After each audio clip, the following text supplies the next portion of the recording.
10 नामापराध, 32 सेवा अपराध हैं। ठाकुर जी की सेवा में 32 अपराध बताए गए हैं। और उन 32 अपराधों में एक अपराध क्या है पता है? कि ठाकुर जी के वार्षिक नियमित उत्सवों को उत्साह से ना मनाना, यह एक अपराध है। जैसे कि रामनवमी आई और आपने क्या किया? कुछ नहीं किया, केवल हलवा बना दिया, ठाकुर जी को भोग लगा के जय सिया राम, ठीक है रामनवमी पे इतना ही बहुत है। नहीं, जन्माष्टमी हो, रामनवमी हो, नवरात्रि हो, रथ यात्रा हो, कल माघ पूर्णिमा निकल करके गई, ऐसे दिव्य दिव्य मनोरथ जो होते हैं इनको भूला मत कीजिए। महाराज जी के कल एक शिष्य पधारे, उन्होंने मुझको पंचांग भी दिया, उसमें वार्षिक साल भर के सारे कौन सी तिथि पर कौन से उत्सव हैं जरूर मनाया कीजिए। बंधुओं देखिए, किसी नक्षत्र ग्रह की इतनी क्षमता कैसे हो जाती है कि वो हमारे जीवन को बिगाड़ दे। प्रहलाद जी महाराज कहते हैं, कृष्ण ग्रह ग्रहित आत्मा नवेद जगदीश्वर। जिसके जीवन में कृष्ण ग्रह आ जाता है, बाकी के सारे ग्रह हाथ जोड़ के खड़े रहते हैं। शनि ने कुछ बिगाड़ा, राहु ने कुछ बिगाड़ा, किसी और ग्रह ने कुछ बिगाड़ा, आपके जीवन में उथल पुथल क्यों हो जाती है? क्योंकि आप उसको घर में आने का अवसर दे रहे हो, जीवन में आने का अवसर दे रहे हो। हर दिन यदि ठाकुर जी का स्मरण और घर में उत्सव हो, भले ही 10 मिनट का, 20 मिनट का, किसी ग्रह की क्षमता नहीं कि आपके घर में प्रवेश कर जाए। अरे शनि भी आ रहा होगा, राहु की महादशा भी आ रही होगी, आपके घर के उत्सव का अनुभव करके वह दशा भी, महादशा भी उत्सव दशा बन जाएगी, कुछ बिगाड़ नहीं पाएगा आपका। इसलिए कम से कम हर दिन ना करके महीने 2 महीने में जो ये उत्सव आते हैं, विशेष उत्सव, अपने घर को फूलों से सजाया कीजिए, ठाकुर जी की सेवा खूब आनंद से किया कीजिए, रसोई में अच्छे अच्छे पकवान बनाया कीजिए, ब्राह्मणों को घर पर बुला करके उनका सत्कार किया कीजिए। उत्सव जब घर में मनने लग जाते हैं ना, तो फिर नकारात्मक ऊर्जाएं प्रवेश करने से घबराती हैं। नकारात्मकताएं घर में प्रवेश कब करती हैं? जब हम उनको अवसर देते हैं। अवसर मत दीजिए, ठाकुर जी का होने दीजिए उत्सव, तो इस अपराध से आप बच जाएंगे। तो इस बार खूब आनंद से कीजिएगा। आइए हम लोग कथा क्रम में प्रवेश करते हैं। कल प्रथम स्कंद का हमने प्रारंभ किया था और मंगलाचरण का श्रवण किया था। अब आगे के क्रम में हम लोग प्रवेश करते हैं। 88,000 सौनिकादि ऋषियों ने सूत जी महाराज से 6 प्रश्न किए और इन्हीं 6 प्रश्नों में अब कथा चलेगी। 6 प्रश्न कौन कौन से हैं? किम श्रेय शास्त्र सारः का स्वावतार प्रयोजनम, किम कर्म के अवतारश्च धर्मः कम शरणम गतः। 6 प्रश्न किए हैं। किम श्रेय, भगवान के अवतार का श्रेय किसको जाता है? श्रेय समझते हैं? क्रेडिट किसको जाता है? भक्तों को कि राक्षसों को? ठाकुर जी राक्षसों के लिए आते हैं कि भक्तों के लिए आते हैं? पहला प्रश्न। किम श्रेय शास्त्र सारः क, हमारे हिंदू वैदिक सनातन धर्म में इतने शास्त्र हैं, इन समस्त शास्त्रों का सार क्या है, आश्रय क्या है? दूसरा प्रश्न, किम श्रेय शास्त्र सारः का, और तीसरा स्व अवतार प्रयोजनम, भगवान के अवतार का प्रयोजन क्या है? जो काम ठाकुर जी अपनी आज्ञा से देवताओं से करवा सकते हैं, उसको करने के लिए स्वयं क्यों आते हैं? अरे वो परमात्मा है, वो अपनी इच्छा शक्ति से कुछ भी कर सकते हैं, तो फिर वो स्वयं क्यों आते हैं? अरे रावण को मारने के लिए राम जी को आने की आवश्यकता नहीं है। वाल्मीकि रामायण में एक संदर्भ में भगवान श्री राम कहते भी हैं इस बात को, बोले जितनी देर में लक्ष्मण अपनी पलक झपकते हैं, इससे भी कम समय में मैं यहीं बैठे बैठे रावण को मार सकता हूं, मुझे लंका जाने की आवश्यकता नहीं। अरे लंका बहुत दूर की बात, ठाकुर जी को अवतार लेने की आवश्यकता नहीं, वो वहीं बैठे बैठे चिंतन करने लग जाएं तो रावण जैसे का जन्म ही ना हो, तो फिर ठाकुर जी अवतार क्यों लेते हैं? स्व अवतार प्रयोजनम। चौथा प्रश्न, किम कर्म, भगवान क्या कर्म करते हैं, क्या उन्हें भी कर्म बंधन होता है?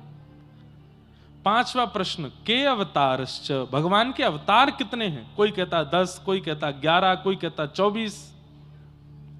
और अंतिम प्रश्न, भगवान गीता में कहते हैं धर्म संस्थापनार्थाय संभवामि युगे युगे, मैं धर्म की स्थापना करने के लिए आता हूं। स्थापित करके भगवान तो चले जाते हैं, फिर धर्म की रक्षा कौन करता है? उस स्थापित धर्म का पालन कौन करता है? उस स्थापित धर्म की संरक्षणा किसके द्वारा होती है? ये 6 प्रश्न है। सबसे पहला प्रश्न क्या था? किम श्रेय, भगवान के अवतार का श्रेय किसको जाता है? भक्तों को कि राक्षसों को? अब मैं पूछूंगा तो आप सब लोग भक्त ही बोलोगे, लेकिन प्रमाण यदि मांगूंगा तो प्रमाण नहीं दे पाओगे। भगवान के अवतार का श्रेय भक्तों को ही जाता है। ठाकुर जी राक्षसों के लिए नहीं आते। हमारे पूज्य पिताजी महाराज इस संदर्भ में बहुत अच्छा एक उदाहरण देते हैं। मान लीजिए मुझे कटनी आना था एक विवाह में, लेकिन हमारे परपर दादाजी महाराज ने कटनी में एक निवास बना रखा था, घर था, सालों से बंद पड़ा है। तो मैंने क्या सोचा कि भाई जाना विवाह में है, लेकिन इसी बहाने अपनी पुश्तैनी मकान को भी देख आएंगे, वहां थोड़ी साफ सफाई कर आएंगे। ठीक वैसे ही ठाकुर जी आते तो भक्तों के लिए, लेकिन सोचते हैं कि सबरी के लिए जाना है, सबरी के लिए जाना है, विभीषण के लिए जाना है, हनुमान जी के लिए जाना है, लेकिन लगे हाथ ये हमारे पृथ्वी रूपी घर में कुछ मकड़ी के जाले प्रकट हो गए हैं, रावण आदि, इनको भी साफ कर आएंगे जाते जाते। तो आए तो थे वो भक्तों के लिए, लेकिन सोचे जब आ ही गए हैं तो फिर इस भार को भी हल्का कर चलें, यहां कुछ लीला कर चलें, इस लीला के माध्यम से लोगों को कुछ बता चलें। रावण के लिए ठाकुर जी नहीं आए हैं, राक्षसों के लिए नहीं आए, हमारे लिए आए, आपके लिए आए। इसलिए भगवान के अवतार का श्रेय ठाकुर जी अवतार, अवतार मतलब पुकारा है भक्तों ने कि अब तारो नाथ, अब हमसे नहीं हो रहा है, अब आप ही तारो, तब ठाकुर जी का होता अवतार। तो किसके लिए आते हैं ठाकुर जी? हमारे लिए आते हैं। शास्त्र सार का, इतने शास्त्रों का सार क्या है लिख लीजिएगा।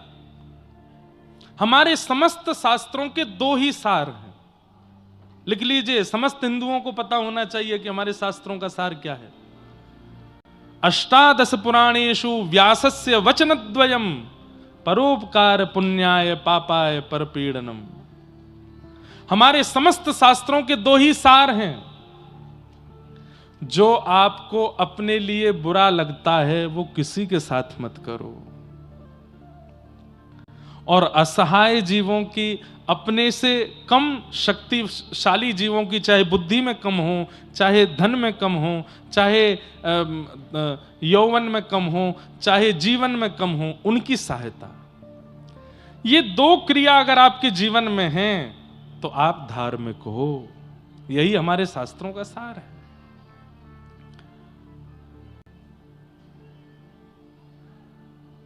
स्व अवतारश्च, भगवान स्वयं अवतार क्यों लेते हैं?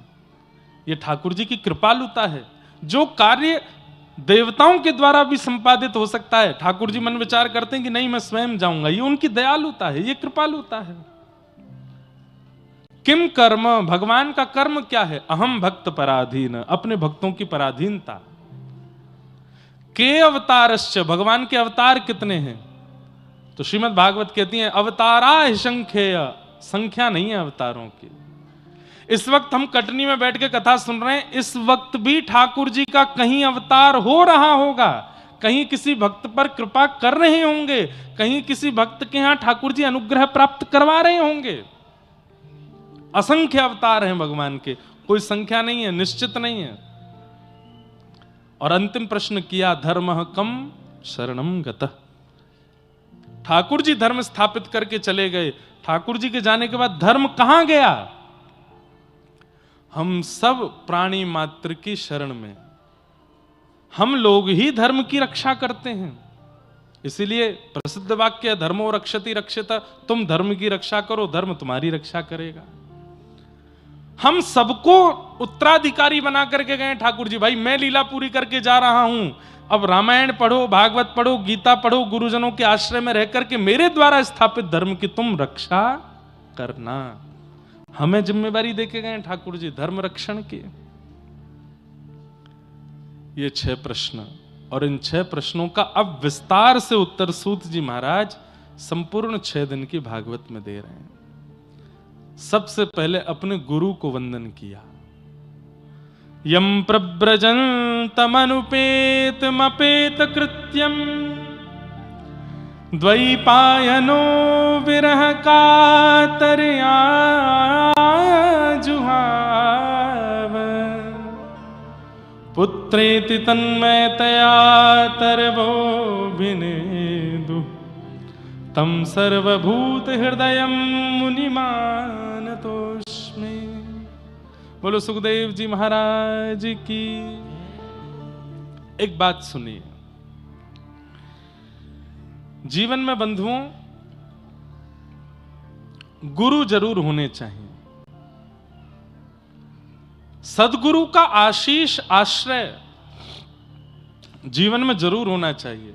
आपके दीक्षा गुरु हैं तो बहुत ही अच्छी बात है, और दीक्षा गुरु नहीं है तो एक किसी के प्रति शिक्षा गुरु की भावना रखो, जो आपका पथ प्रदर्शन करते हो, जो आपके जीवन को एक राह दिखाते हो। ऐसे गुरु जीवन में निश्चित होने चाहिए।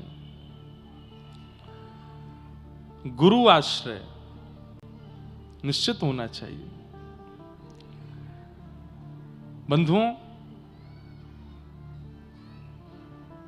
गुरु आश्रय किस प्रकार का प्रभाव जीवन में डालता है, अब ये बताने से आपको समझ नहीं आएगा, ये आश्रय में जाने से ही समझ में आएगा कि गुरु आश्रय कैसा होता है। हमारे पूज्य गुरुदेव भगवान के परम कृपा पात्र पूज्य पिताजी, हमारे पूज्य दादा गुरुदेव भगवान के कृपा पात्र पिताजी पूज्य महाराज जी, आप सदगुरु की कृपा कैसी होती है इसका स्पष्ट उदाहरण है। हमारे संजय भैया भी अपने गुरुदेव के, इनके गुरु की कैसी कृपा। अभी उन्हीं के उत्सव में कथा करने आए थे, और उनकी कृपा इन्हीं पे नहीं, पूरे मध्य प्रदेश और कई भारत के क्षेत्र के लोगों पर कैसी कृपा।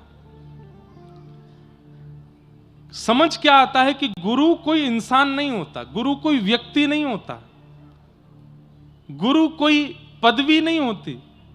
गुरु एक विश्वास का नाम है। उस वाक्य पर जो विश्वास करता है उसकी रक्षा की जिम्मेवारी पर ठाकुर जी रखते हैं। इसलिए गुरु जीवन में अवश्य होना चाहिए। आप यदि स्वच्छंद घूम रहे हैं, आप यदि स्वच्छंद घूम रहे हैं मतलब ऊपर कोई गुरु नहीं है, तो भाई देखो बात थोड़ी कहने में विचित्र सी है, लेकिन थोड़ा समझ जाइएगा। कई बार लावारिश ग्राम सिन्न घूमते हैं नगर में, नगर पालिका वाले जब देखते हैं बहुत ज्यादा हो गए तो पकड़ पकड़ के ले जाते हैं सबको, लेकिन जिनके गले में पट्टा बंधा होता है नगर पालिका वाले कहते हैं किसी का है इसको मत पकड़ो। संत श्री कबीरदास जी का एक दोहा जैसा है, मैं हूं कुत्ता राम का मोती मेरा नाम, गल विच डोरी प्रेम की जित खींचे उत जाऊं। गुरुदेव जब आपके मस्तक पर उर्दपुंड लगा देते हैं, हमारे श्री वैष्णव परंपरा में पंच संस्कार हो जाता है, शंख चक्र अर्पित कर देते हैं, गले में तुलसी माला धारण करा देते हैं, नाम प्रदान कर देते हैं, मंत्र प्रदान कर देते हैं, तो फिर यमराज के जो दूत घूमते रहते हैं पृथ्वी पर, लावारिशों को ही पकड़ पकड़ के लेके जाते हैं। जैसे ही दिखाई देता नहीं नहीं उर्दपुंड लगा रखा है, गुरुदेव का आशीर्वाद है, गुरु के बताए हुए पथ पर चल रहा है, मतलब किसी का है, इसको नरक नहीं ले जाना, इसका न्याय ठाकुर जी कर लेंगे, इसको जो करना है वो ठाकुर जी देख लेंगे। तो कम से कम जीवन में एक गुरु का होना आवश्यक है। और गुरु का होना मतलब ये नहीं कि केवल गुरु जी बना दिए, अब गुरु जी जाने गुरु जी का, उनकी वाणी पर विश्वास। सूरदास जी महाराज को नेत्रों से दिखाई नहीं देता, देख नहीं सकते वो दुनिया को, लेकिन महाप्रभु श्रीमन वल्लभाचार्य जी महाराज की ऐसी कृपा, जिस दिन से दीक्षा प्रदान की, ब्रह्म संबंध प्रदान किया सूरदास जी को, बिना नेत्रों के सब कुछ अनुभव करते थे। प्रसिद्ध कथा है कि मंदिर में सूरदास जी जाते थे और ठाकुर जी की जैसी पोशाक होती थी वैसा भाव गा के सुना देते थे। आज ठाकुर जी ने नीली पोशाक पहनी है, आज ठाकुर जी ने गले में सोने के हार पहने हैं, आज ठाकुर जी ने ऐसा मुकुट पहना है। पुजारी जी बोले, ये सूरदास जी रोज ये कैसे बता देते हैं कि क्या पहना है ठाकुर जी ने? खूब सबको कह दिया, इनको कोई बता देता है, कोई बताना नहीं, सब प्रयास कर लिए, लेकिन फिर भी वो बता देते आज ठाकुर जी ने क्या पहना है। एक दिन पुजारी जी बोले, आज मैं वस्त्र ही नहीं पहनाऊंगा ठाकुर जी को, ये रोज आके गा देते हैं नीला वस्त्र पहना है, आज श्वेतांबर है, आज पीतांबर है, आज ठाकुर जी को वस्त्र ही नहीं पहनाएंगे, लंगोटी में ठाकुर जी को खड़ा करेंगे, देखते हैं आज क्या बोलेंगे। सूरदास जी आए, जैसे ही कपाट खुले, पुजारी जी बोले, आज कैसे लग रहे हैं ठाकुर जी? सूरदास जी तुरंत गाने लगे, आज हरि देखे नंगम नंगा, मोतिन माल गले उर साजे, छवि के उठत तरंगा, आज हरि देखे नंगम नंगा। महाराज जितने दर्शनार्थी सबने प्रणाम किया और पूछने लगे, सूरदास जी हम यहां दो नेत्र वाले होकर के ठाकुर जी का वहां अनुभव नहीं कर पाते, आप बिना नेत्रों के कैसे देखते हो? तब सूरदास जी ने कहा, भरोसो, मेरे पास भरोसा है। किस बात का? मेरे गुरुदेव के चरणारविंदों का। दृढ़ इन चरणन केरो, श्री वल्लभ नख चंद्र छटा बिन, सब जग माही अधेरो, भरोसो दृढ़ इन चरणन केरो। और सूरदास जी एक बात कहते हैं, बहुत ध्यान से सुनिएगा, कि कलयुग में यज्ञ से, तप से, जप से, साधन से भगवत प्राप्ति होगी, इस बात का कंफर्मेशन नहीं है। सतयुग में हो जाएगी, त्रेता में हो जाएगी, द्वापर में हो जाएगी, पर कलयुग में जितना कठोर तप करोगे ठाकुर जी मिलेंगे, कोई गारंटी नहीं है। तो बोले कलयुग में भगवत प्राप्ति का साधन क्या है? तब सूरदास जी कह रहे हैं, साधन और नाहिया कली में, जासो होत निवेरो। और कोई साधन नहीं है, केवल एक साधन है, क्या? भरोसो दृढ़ इन, अपने गुरु के प्रति भरोसा कर लीजिए, अपने गुरु के प्रति ऐसा अटूट विश्वास कर लीजिए कि बस यही है सब कुछ मेरे। उसके बाद ठाकुर जी कह रहे हैं कि इस कलिकाल में कुछ मत करो, गुरु के प्रति भरोसा रखो।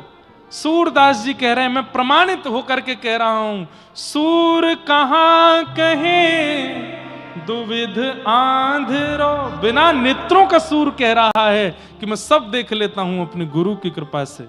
इससे बड़ा मैं प्रमाण क्या दूं आपको?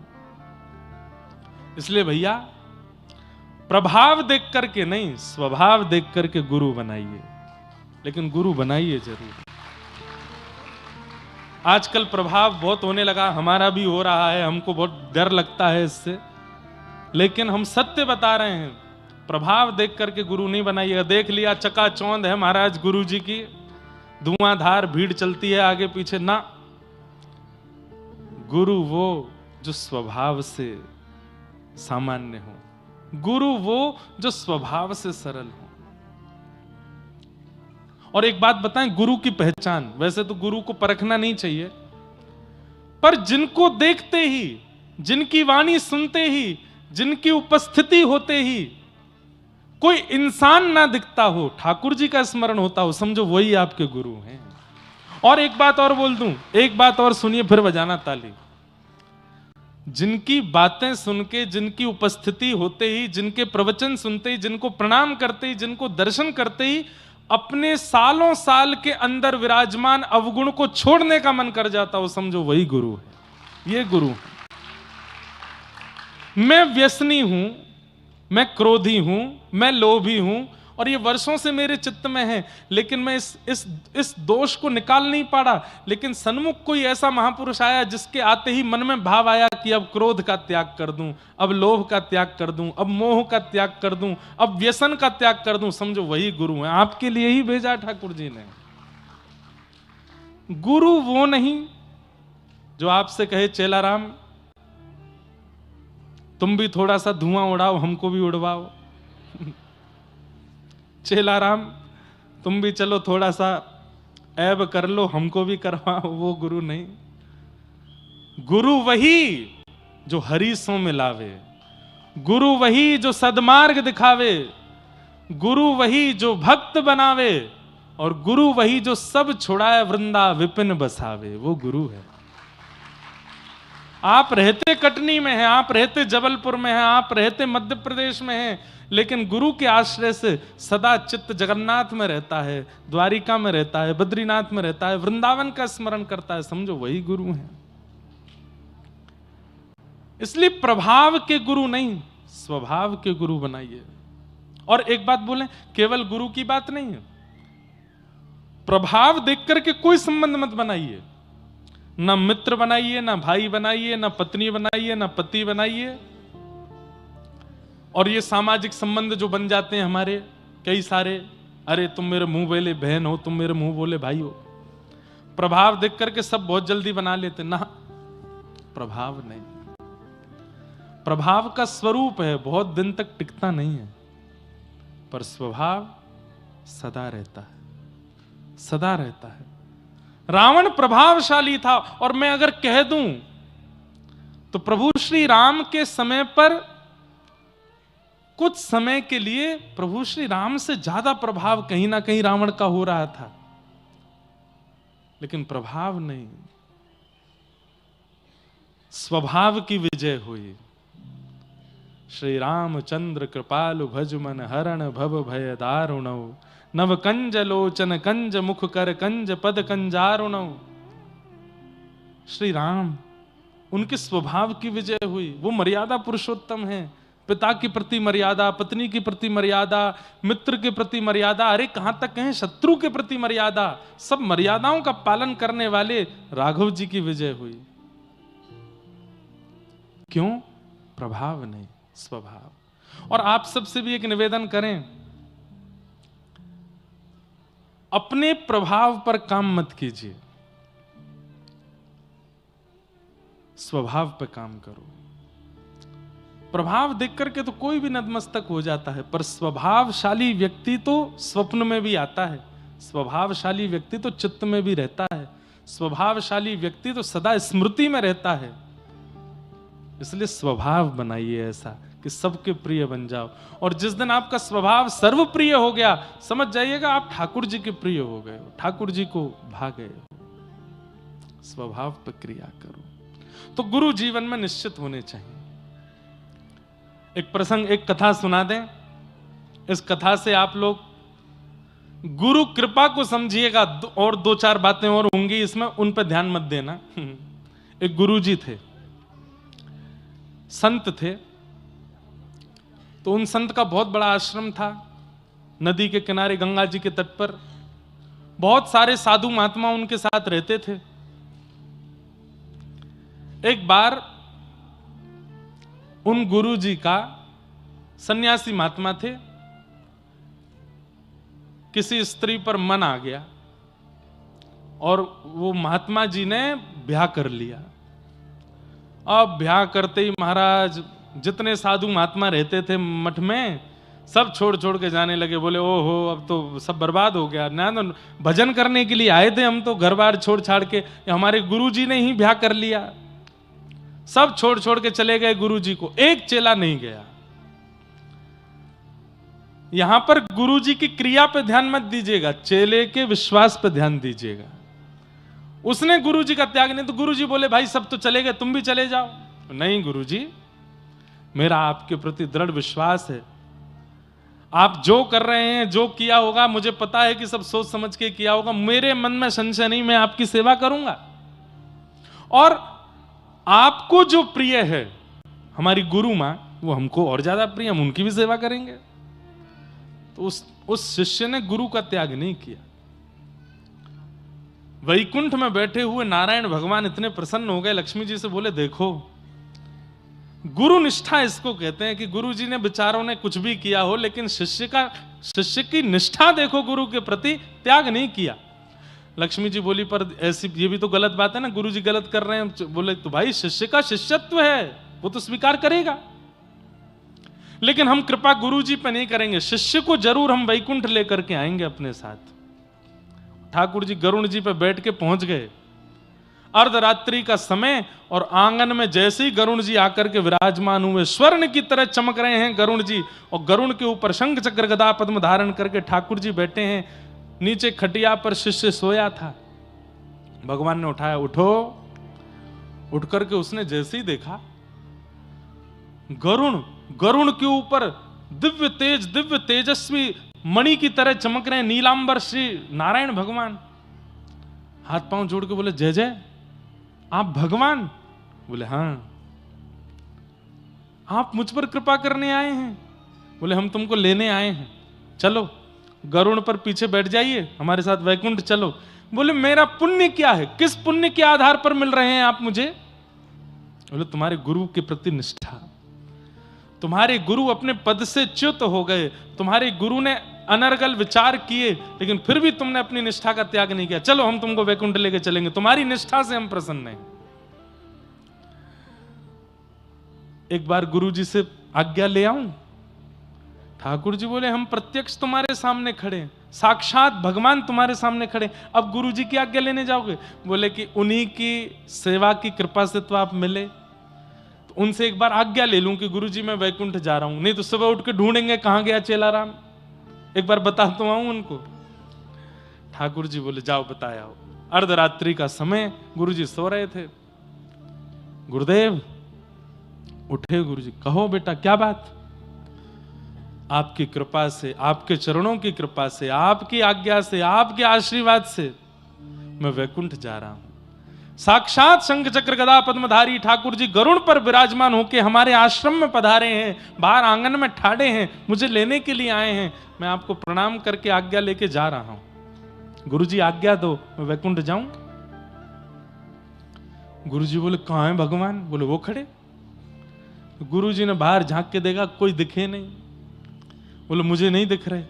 बोले, तुम पहले ठाकुर जी से कहो मुझे दिखें, मुझे दर्शन दें, तब मैं आज्ञा दूंगा। अरे गुरु जी अभी रुको, दौड़ के गया। ठाकुर जी? बोले, जी।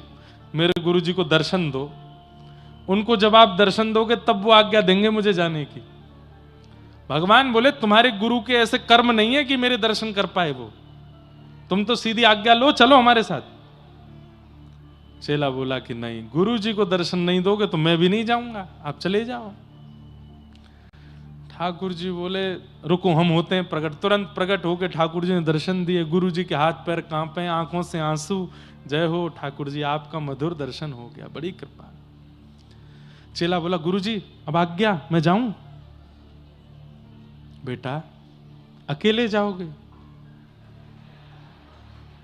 हमको नहीं लेके चलोगे साथ? तुम बेटा वैकुंठ में मेरी सेवा के बिना कैसे रहोगे? और तुम चले जाओगे तो यहां मेरी सेवा कौन करेगा? तुमने विचार नहीं किया एक बार भी? चेला तो रोने लगा, अरे मेरे गुरुदेव, आपको मैं नहीं रुकिए। ठाकुर जी? बोले, जी। गुरु जी भी चलेंगे वैकुंठ। ठाकुर जी बोले, सुनो, वैकुंठ जाने के नियम होते हैं और तुम्हारे गुरु जी ने सारे नियम उल्लंघन किए हैं, चुपचाप बैठो, चलो हमारे साथ। हमने एक बात मान ली, अभी बार बार तुम्हारी बात नहीं मानेंगे। सुनिए ठाकुर जी, मैंने तो नहीं बुलाया था आपको, खुद आए हो आप।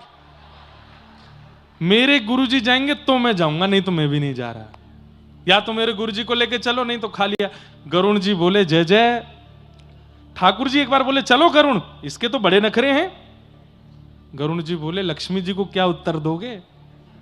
उनसे तो आप बड़ा कह के आए थे, इसकी निष्ठा पे मैं प्रसन्न हूं, इसकी निष्ठा पे मैं राजी हो गया हूं, ले चलो। कौन से वैकुंठ में जगह बहुत है। आज तक सुना गया गुरु कृपा से चेला तरे हैं, आज सुन लेंगे कि चेला की कृपा से गुरु भी तर गए। नहीं, सुनिए, मैं थोड़ा संशोधन करूं। गुरु की कृपा से चेला तरे हैं, पर चेला की निष्ठा से गुरु उतर रहे हैं, यह पहली बार होगा। चेला की कृपा नहीं होती, चेला की निष्ठा होती, शिष्य की निष्ठा होती है। ठाकुर जी बोले जल्दी करो, हम पे समय नहीं है, बैठो। अपने गुरु जी को भी बैठाओ, चलते हैं इनको लेके। गुरु जी चलिए। ठाकुर जी राजी हो गए। जैसे ही गुरु जी तैयार हुए, बोले सुनो चेलाराम, गुरु मां को बताया हूं कि मैं वैकुंठ जा रहा हूं। जैसे ही दौड़ करके गए, बोले सुनो, अब तुम आश्रम का ध्यान रखना, खूब प्रेम से यहां रहना, सब संपत्ति तुम्हारी है, हम तो चले। बोले कहां? ठाकुर जी आए लेने, वैकुंठ जा रहे हैं, मुझे भी ले चलिए साथ में, मैं यहां अकेली क्या करूंगी। गुरु जी चेलाराम से बोले ए चेला। बोले हाँ। गुरु मां भी जाएंगे साथ में। अरे अरे, फिर तो आनंद ही आ गए दोनों। गुरु मां गुरु जी, उनकी वैकुंठ में भी सेवा करूंगा, अभी कहता हूं। ठाकुर जी बोले हाँ, थोड़ा सा आगे खिसको, जगह बनाओ पीछे। बोले क्यों, अब क्या है? बोले गुरु जी भी जाएंगे, मैं भी जाऊंगा, गुरु मां भी जाए। ठाकुर जी बोले बिल्कुल नहीं, उसको तो हम बिल्कुल नहीं लेके जाएंगे, जिसने बेचारे सन्यासी का जीवन बर्बाद कर दिया, पूरा मठ मंदिर बिगाड़ दिया, उसको लेके जाएंगे हम? बोले देखिए, वो नहीं जाएंगी तो गुरुजी नहीं जाएंगे, गुरुजी नहीं जाएंगे तो मैं नहीं जाऊंगा, खाली हाथ जाओ। अंत तो गत्वा, चेला भी गए, गुरुजी भी गए और वो माता जी भी गई, तीनों को लेके ठाकुर जी वैकुंठ पहुंचे। लक्ष्मी जी ने जैसे ही देखा, बोले लेने तो आप एक को गए थे। बोले कि उसकी निष्ठा ऐसी है अपने गुरु के प्रति। क्या समझ, इस कथा से क्या समझ में आया? इसका मतलब यह नहीं है कि कोई कुछ भी करे और आप उसके प्रति फिर भी, वैसी भावना नहीं है। भावना आपकी निष्ठा की है।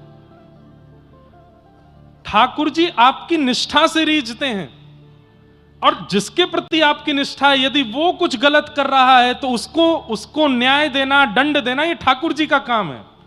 ऐसा नहीं है कि वैकुंठ में जाके उन गुरु जी को दंड नहीं दिया होगा, ठाकुर जी ने निश्चित दंड दिया होगा कि अरे ये भोला भाला शिष्य बेचारा, इसकी निष्ठा से तुम प्राप्त कर लिए हमको, लेकिन तुमको तो दंड मिलेगा। दंड तो ठाकुर जी ने दिया ही होगा, लेकिन फिर भी शिष्य की निष्ठा में कितना बल होता है। अरे हम एक बात कह दें तो कई बार तो शिष्य की निष्ठा गुरु का निर्माण श्रेष्ठ रूप में कर देती है, बस उसकी निष्ठा हो,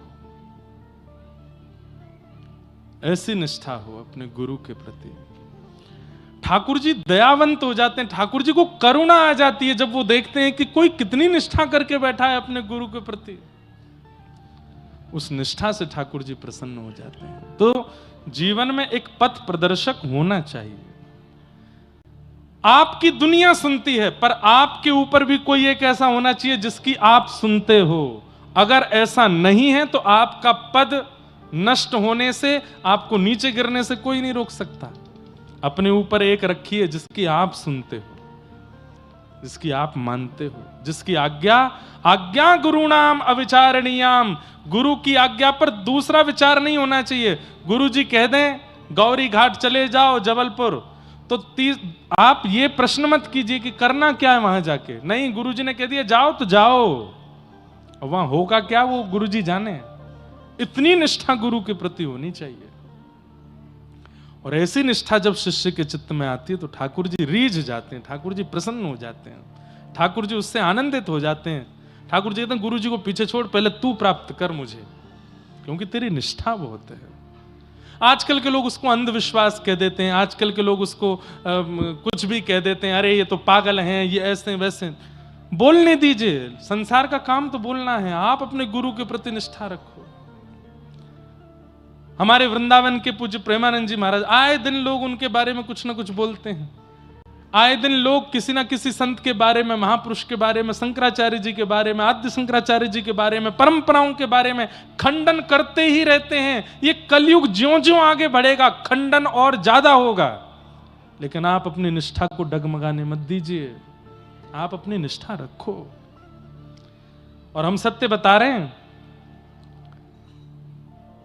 आज इतनी भीड़ दिख रही है कथा में, हमको इस बात से प्रसन्न नहीं होना चाहिए, अभिमान नहीं करना चाहिए कि इतने लोग कथा में आ रहे हैं।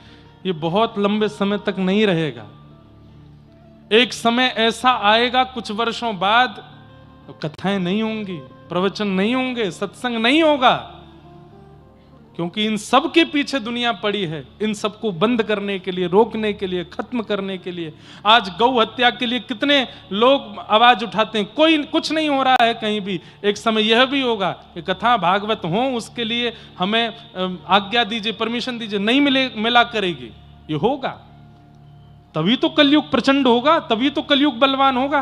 तो बहुत अच्छे समय में है हम लोग कि हम कथा सुन पा रहे हैं आज, क्योंकि कुछ वर्ष बाद नहीं मिलेगी।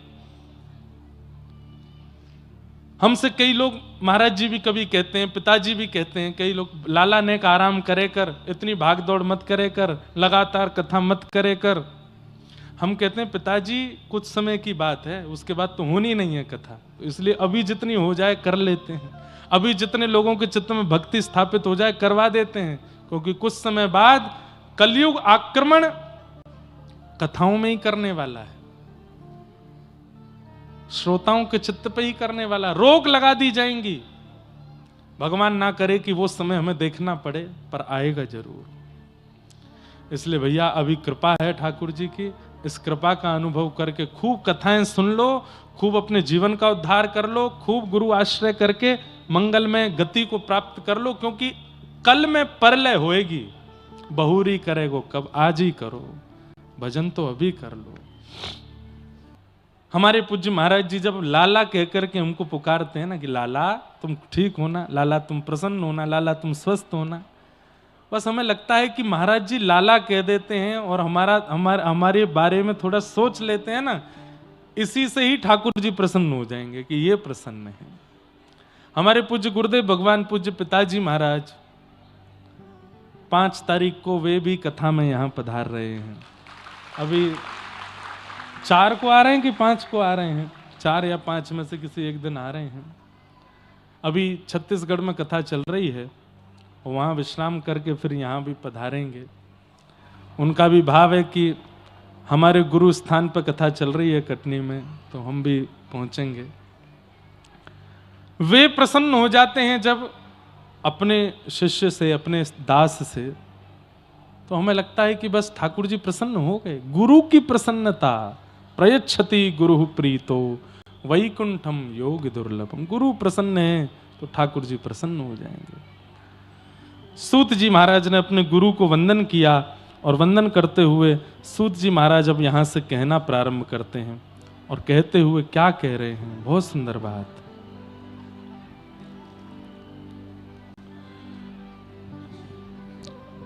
सवै पुंसां परो धर्मो यतो भक्ते यदोक्षजे अहैतुक्य प्रतिहताय आत्मा संप्रसीदति।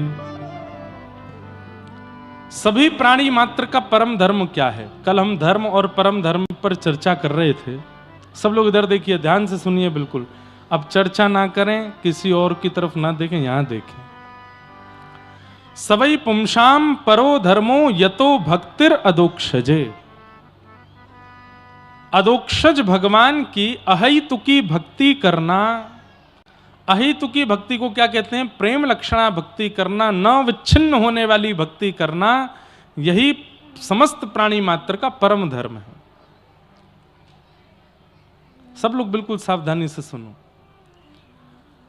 ठाकुर जी के प्रति प्रेम लक्षणा भक्ति भाव रखना, जैसे व्रज की गोपियां रखती हैं, जैसे यशोदा मैया रखती हैं, जैसे नंद बाबा प्रेम करते हैं लाला से, जैसे ठाकुर जी के सब ग्वाल बाल प्रेम करते हैं ठाकुर जी से, ऐसी ठाकुर जी के प्रति संबंधात्मक भक्ति करना ये परम धर्म है। ठाकुर जी परमात्मा हैं और हम जीवात्मा हैं, इस प्रकार से भजन करना ये धर्म है।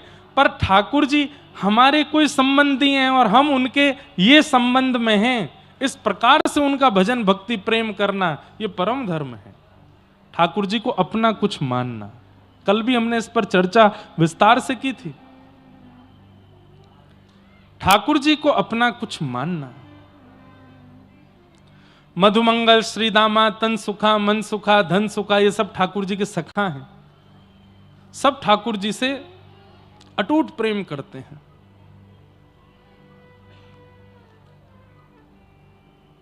शास्त्रों में कहीं कहीं वर्णन आता है कि जब ठाकुर जी गौ चारण करके लौटते हैं, वाह, आओ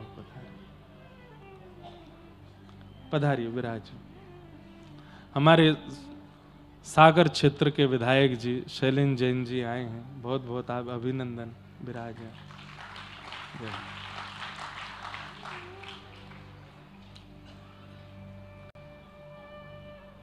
महाराज जी ये भी अद्भुत हैं। एक साल में इनके विधानसभा में 2 कथा हमने की, एक ही साल में। जनवरी में भी कथा हुई सागर में, और फिर नवंबर में भी कथा हुई सागर में। ऐसे भक्ति है आपके चित्त में, एक ही वर्ष में 2 कथाओं का क्रम हुआ। हमने ही बुलवाया, मैंने कि आप पास में ही हैं, कटनी कथा में पधारिए, महाराज जी का आशीर्वाद ग्रहण कीजिए। बहुत बहुत आपका स्वागत। तो हम क्या निवेदन कर रहे थे? ठाकुर जी के प्रति संबंध बुद्धि रखना, यह परम धर्म है। और वो परमात्मा है, मैं जीवात्मा हूं, इस प्रकार से भजन करना ये धर्म है। भगवान के जितने भी सखा हैं, मधुमंगल, श्रीदामा, तनसुका, मनसुका, धनसुका, ये सब ठाकुर जी से प्रेम लक्षणा भक्ति करते हैं। ठाकुर जी से प्रेम कर, तो कहीं कहीं शास्त्रों में ऐसा वर्णन है कि जब ठाकुर जी गैया चराते हैं, बहुत ध्यान से सुनिएगा, जब ठाकुर जी गैया चरा करके लौटते हैं वापस नंद भवन, तो उस समय पर रोड तो होते नहीं थे, पक्के सीमेंट के रोड या गोल तार के रोड तो नहीं थे, रेत ही होती थी। तो रेत में ठाकुर जी के ग्वाल बालों के, गैयाओं के चरण चिन्ह, खुर के चिन्ह बन जाते थे।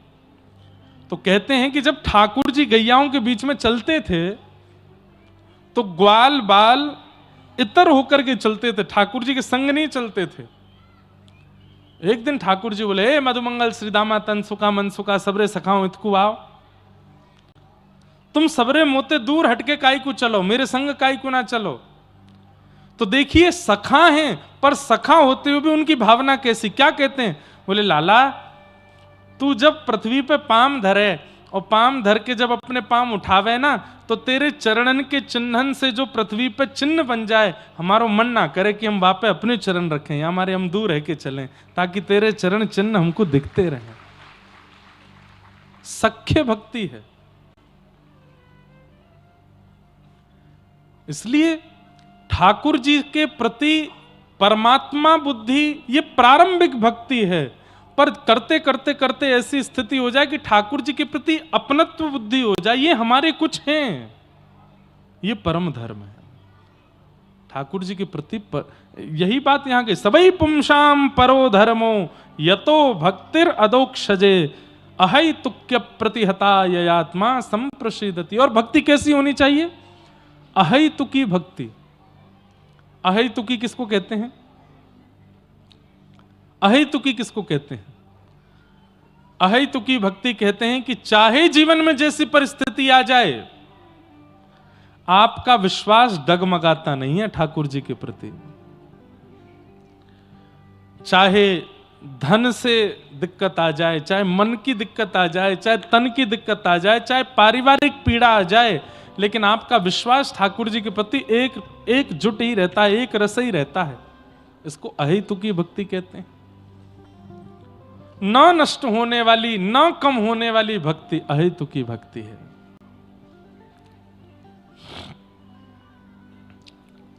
धर्मस्य यापवर्गस्य नार्थोऽर्थायोपकल्पते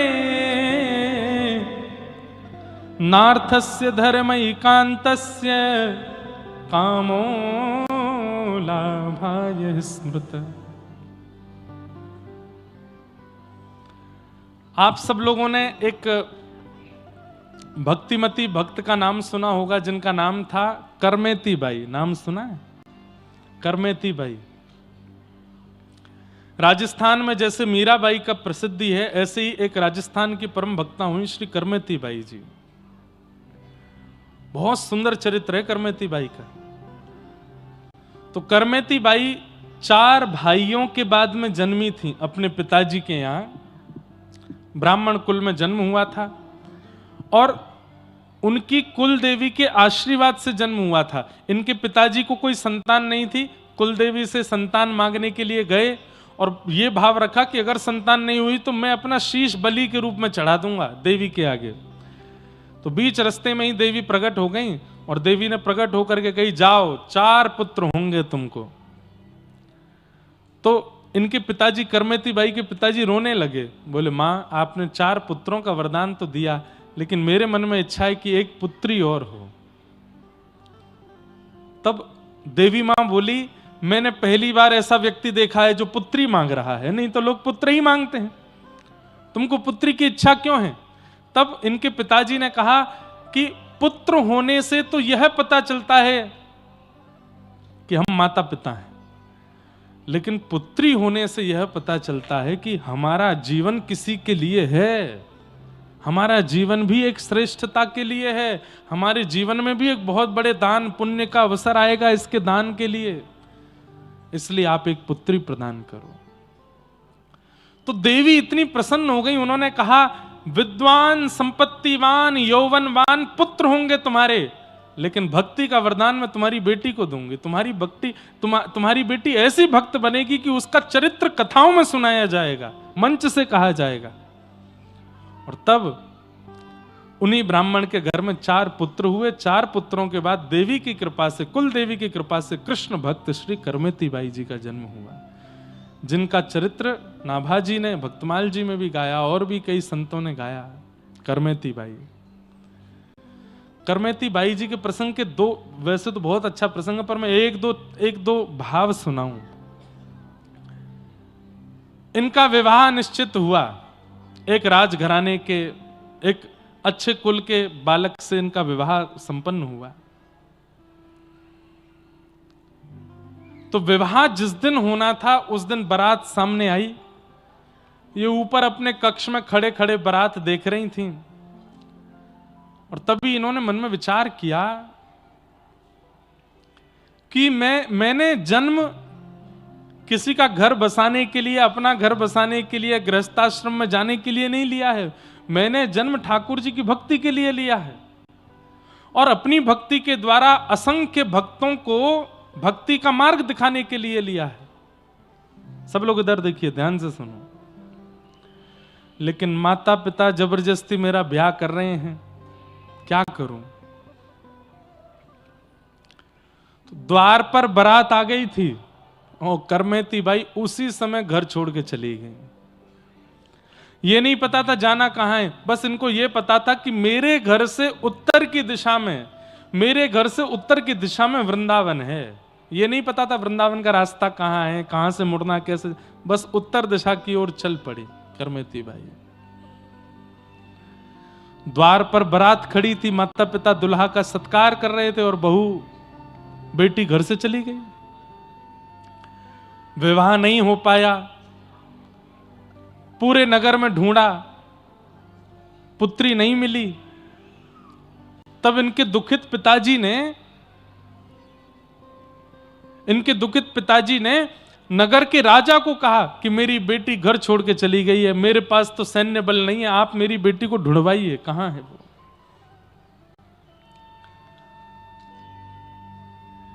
तब राजा ने अपनी सेना लगा दी, बोले ढूंढ के लाओ, कहां गई है ब्राह्मण देवता की पुत्री। तो सेना दौड़ी, चप्पा चप्पा ढूंढने लगी, कहां है कहां है।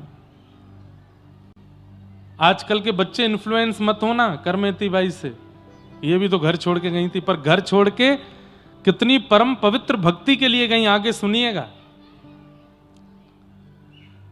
करमेती बाई को पता चल गया कि राजा की सेना मुझको ढूंढ रही है, कहां छिपूं, ये तो चप्पा चप्पा छान रहे हैं। तभी इन्होंने देखा कि एक रेगिस्तान में ऊंट पड़ा है मरा हुआ, और गीदड़ आदि उस ऊंट को भीतर से खा गए, बाहर का कंकाल बस पड़ा है। अरे उस ऊंट के पास जाना बहुत दूर की बात है, किलोमीटरों दूर तक उसकी दुर्गंध आ रही थी, इतनी दुर्गंध आ रही थी। करमेती बाई दौड़ करके गई और उस ऊंट के कंकाल के भीतर जाके छिप गई। आप कहोगे महाराज जी 10, 15, 20 मिनट छिपी होंगी ताकि सेना चली जाए तो ये निकल के बाहर भाग जाएं। 3 दिन तक उसके अंदर छिपी रही।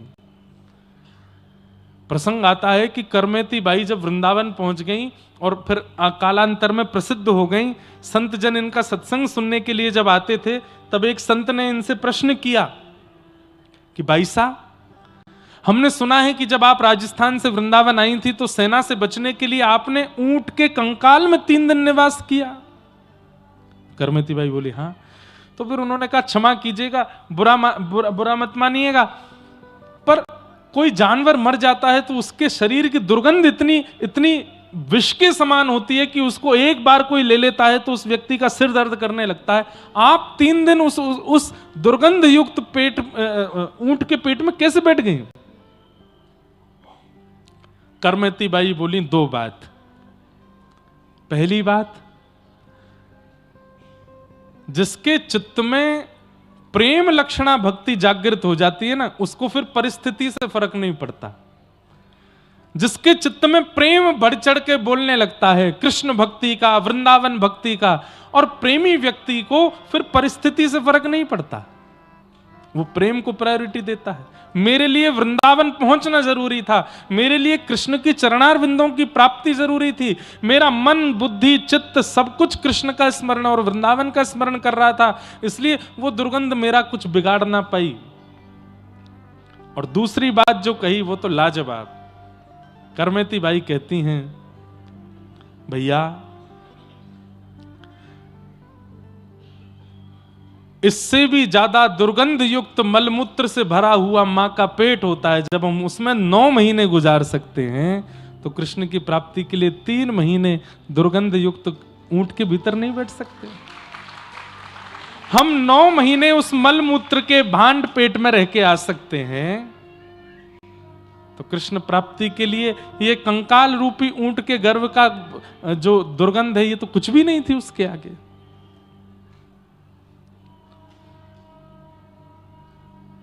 करमेती बाई, कभी मुझे अवसर मिलेगा मैं 2-3 दिन केवल करमेती बाई का प्रसंग, बहुत सुंदर है, बहुत अद्भुत है।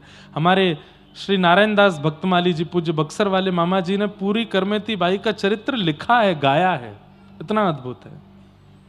मीराबाई का प्रसंग सब सुनते हैं, पर अब करमेती, हम अभी इस वर्ष और कुछ कथाएं करने के बाद में और फिर उन भक्तों के चरित्र सुनाएंगे कथाओं में जिनके चरित्र किसी को पता ही नहीं है, जिनके चरित्र लोगों ने सुने नहीं, ऐसे भक्तों के चरित्र अद्भुत हैं।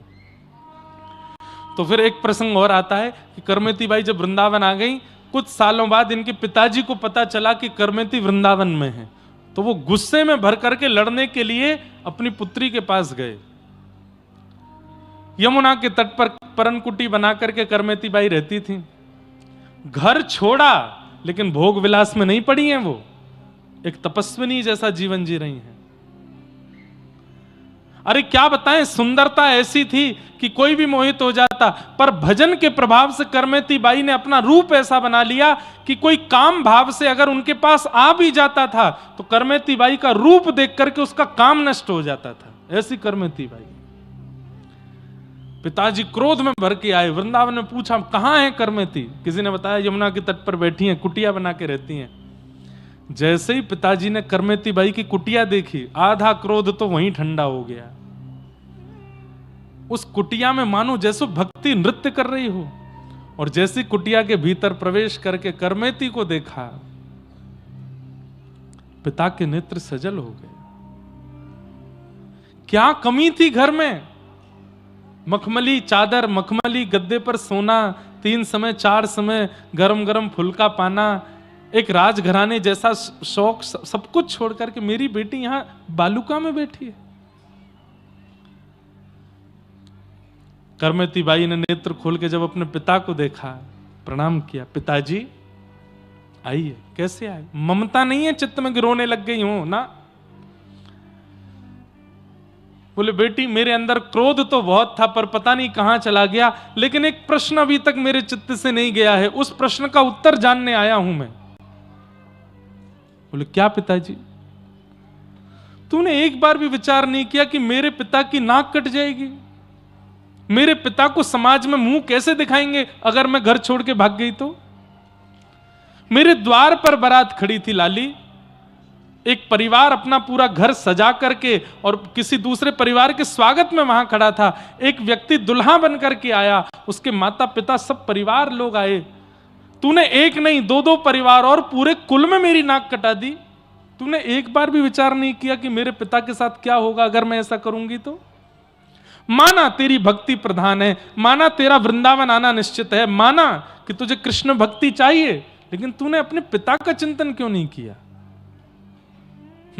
करमेती बाई ने ऐसा उत्तर दिया, हो सकता है कई माता पिताओं को अच्छा ना लगे, लेकिन यह बिल्कुल शास्त्रीय बात थी। करमेती बाई क्या बोली?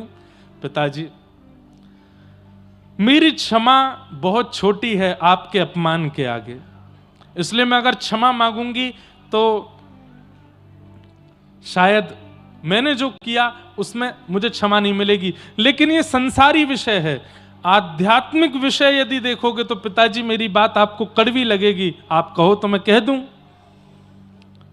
पिताजी बोले बोलो।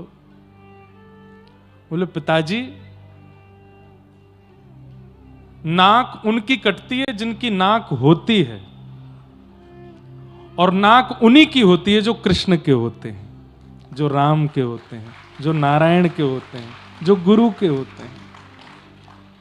पिताजी संसार के विषय भोगों में, इस संसार के लोक रंजन में, इस संसार के लोग जो कभी किसी के नहीं हो सकते, इनके लिए नाक बचाने के लिए आप अपनी भक्त बेटी का एक विषयी जीव से ब्याह कर रहे थे। नाक आपकी नहीं कटी पिताजी, अगर ब्याह हो जाता तो मेरी कट जाती, क्योंकि मैं कृष्ण की हूं, मैं राम की हूं, और उसके बाद भी एक विषयी व्यक्ति को अपने जीवन में आने का अवसर देती मैं, मेरी नाक कटती पिताजी। नाक तो उनकी होती है जो ठाकुर जी के होते हैं। आपको फिर भी लगा कि मैंने अपराध किया, तो इस अपराध की भरपाई मैं केवल एक भाव से कर सकती हूं, सालों से जिनकी सेवा कर रही हूं ठाकुर जी की, अब ये मैं आपको प्रदान करती हूं, इनकी सेवा करो। आपके अब मैं नहीं हूं आपके यहां, मेरी जगह ये विराजेंगे। और अपने घर के ठाकुर जी दिए। पिताजी के चित्त का जितना विषाद था सब चला गया। और करमेती बाई के ठाकुर जी आज भी राजस्थान के सीकर जिले में विराजमान है, वही ठाकुर जी, उनको ला करके पिताजी ने विराजमान किया, और माता पिता का वह नाक कट गई वाला विषाद निकल गया, और वे दोनों भी कृष्ण भक्त होकर के भगवत धाम की प्राप्ति कर गए। ऐसी करमेती बाई, उनका प्रसंग, बंधुओं मीराबाई, करमेती बाई, इनके प्रसंग सुन लीजिए, इन जैसा बनना बहुत मुश्किल है।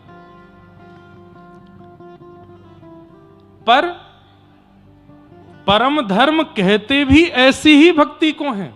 हम आप जो कर रहे हैं वो धर्म है, पर इस प्रकार की जो भक्ति है उसे परम धर्म कहते हैं। जो ठाकुर जी के प्रति इतनी प्रीति, इतना लगाव, इतना कि सर्वस्व त्याग दिया ठाकुर जी के लिए, ऐसी भक्ति, इसी को परम धर्म कहते हैं। धर्मस्य यापवर्गस्य नार्थोर्थायोपकल्पते, नार्थस्य धर्मैकान्तस्य कामो लाभाय स्मृत। धर्म कैसा है? बोले अपवर्ग है। बहुत ध्यान से सुनिएगा, बड़ा अच्छा प्रसंग है ये, बड़ी अच्छी बात बता रहे हैं यहां सूत जी। धर्मस्य आपवर्गस्य, धर्म पवर्ग नहीं है, अपवर्ग है। पवर्ग में 5 शब्द आते हैं, प फ ब भ म। पवर्ग शब्द होते हैं हिंदी वर्णमाला में, प फ ब भ म। तो पा से बनता है पाप, फ से बनता है फल, ब से बनता है बंधन, भ से बनता है भय, और म से बनता है मृत्यु। इन 5 योजनाओं में की गई भक्ति को श्रेष्ठ नहीं बताया गया। मतलब पाप करने के बाद भजन करना, पाप करने से पहले करना चाहिए था, अब पाप हो गया, अब डर के कारण भजन में लग गए, डर के कारण हनुमान जी के पास, शनि महाराज के पास, कुल देवता के पास, कुल देवी के पास घूम रहे हैं, हमसे पाप हो गया। वो भजन भजन नहीं माना जाता, वो प्रायश्चित माना जाता है।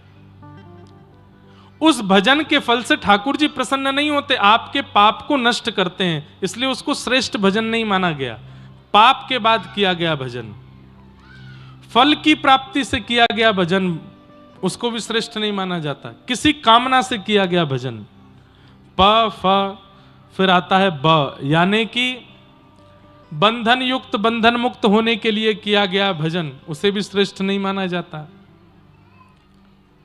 भ यानी कि भय से किया गया भजन, डर के मारे हनुमान चालीसा, भूत पिशाच निकट नहीं आवे, महावीर जब नाम सुनावे, ना सरो घरे सब पीरा। रात में कई बार सो रहे होते हैं। अब हम जहां रुके हैं कटनी में, बहुत बढ़िया जगह है, बहुत बढ़िया निवास है, इतना बढ़िया सुंदर घर है, लेकिन वहां सामने ही रेलवे लाइन है। तो जिस दिन मैं रात्रि में आया, और सर्दियों में पंखा वैसे ही नहीं चलते हैं, तो बिल्कुल सुनसान, रात में 3 बजे रेल का हॉर्न बजा, पौं, और 3 बजे, अब नई जगह, जैसे तैसे तो मुझे नींद आई थी, और कम से कम 40 घंटे का जगा हुआ था मैं, और जैसे ही वो आवाज आई, तो आवाज भी, हॉर्न भी बजता है 2-4 सेकंड तक, तो मैं थोड़ी देर तो यही देखता रहा, कौन कोई चुड़ैल आ गई क्या यहाँ पे, कौन चिल्ला रहा है। और वास्तव में मन से निकला, भूत पिशाच निकट नहीं आवे, महावीर जब नाम सुनावे। और फिर जब घड़घड़ आवाज, अरे मैंने की रेलवे लाइन है सामने। फिर पर्दा हटा के देखा तो मैंने की ओहो। तो भय से किया गया भजन, उसको भी श्रेष्ठ नहीं माना जाता।